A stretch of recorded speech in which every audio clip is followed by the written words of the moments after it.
नमस्कार, मैं खुशी और आप देख रहे हैं मुंबई तरंग न्यूज।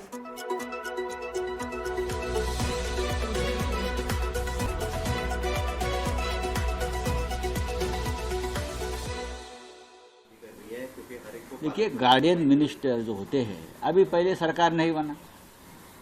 सरकार बना तो जो विभाग है, जो खाते वाटे बोलते हैं, पोर्टफोलियो, उनका डिस्ट्रीब्यूशन 1 महीने तक रुका। अभी कल किया है।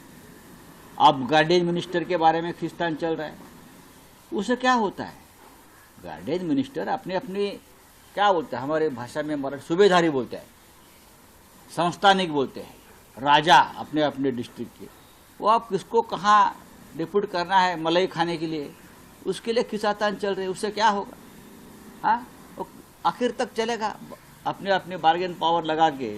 अब मुख्यमंत्री फिर एक बार उनको तबीयत खराब हो गया और वापस अपने गांव चले गए। उनकी तबीयत बार बार खराब होती है, मुझे चिंता लगती है।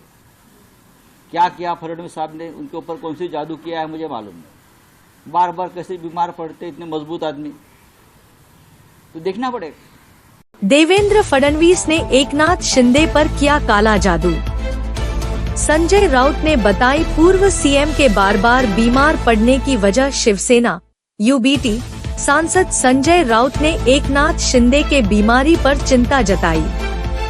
उन्होंने सोमवार को महाराष्ट्र में महायुति गठबंधन पर कटाक्ष करते हुए कहा कि वे राजनीतिक सत्ता के लिए साथ आए हैं, न कि वैचारिक समानताओं के कारण। उन्होंने यह भी कहा कि वे अपनी पार्टी की वित्तीय जरूरतों को पूरा करने पर ध्यान केंद्रित करते हैं और फिर सरकार बनाने के लिए साथ आते हैं। राउत ने एक प्रेस कॉन्फ्रेंस में संवाददाताओं से कहा, गठबंधन सरकार में शामिल लोग चाहे जितना भी कहें कि वे वैचारिक कारणों से साथ आए हैं, ऐसा नहीं है।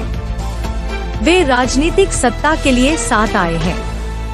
वे अपनी पार्टी की वित्तीय जरूरतों को पूरा करने पर ध्यान केंद्रित करते हैं और फिर सरकार बनाने के लिए साथ आते हैं। अभिभावक मंत्री पद के आवंटन के बारे में चल रही चर्चा पर बोलते हुए शिवसेना यूबीटी नेता ने कहा कि यह प्रक्रिया जारी रहेगी। उन्होंने 1 महीने पहले सरकार बनाने के बाद भी पोर्टफोलियो आवंटन में देरी की ओर इशारा किया।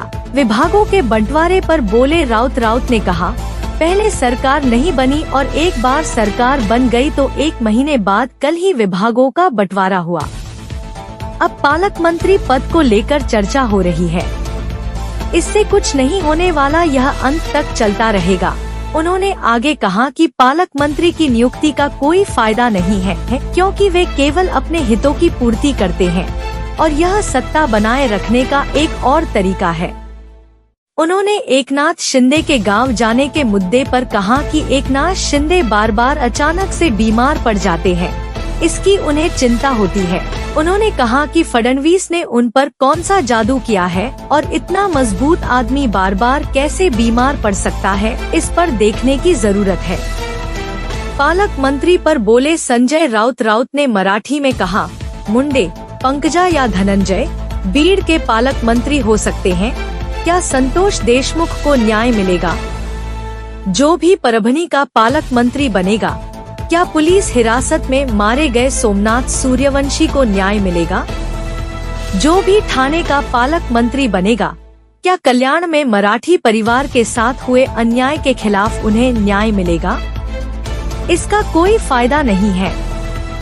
यह सिर्फ अपने लिए सत्ता बनाए रखने का एक और तरीका है। जो गढ़चिरौली के पालक मंत्री बनते हैं, वे नक्सलवाद को खत्म करने की दिशा में काम नहीं करते। करोड़ों की खनन कंपनियों के लिए मंत्री पद की जरूरत है। यह मेरा आकलन है। खबरों में अब तक के लिए बस इतना ही। फिर होगी आपसे मुलाकात ऐसे ही एक और लेटेस्ट अपडेट के साथ। तब तक के लिए नमस्कार और बने रहिए मुंबई तरंग न्यूज पर। ऐसे ही ताज़ा अपडेट के लिए हमारे YouTube चैनल मुंबई तरंग न्यूज को सब्सक्राइब करें और तुरंत नोटिफिकेशन पाने के लिए बेल आइकन प्रेस करना ना भूलें। और यदि आप हमें फेसबुक के माध्यम से देख रहे हैं तो हमारे चैनल को फॉलो जरूर करें। धन्यवाद।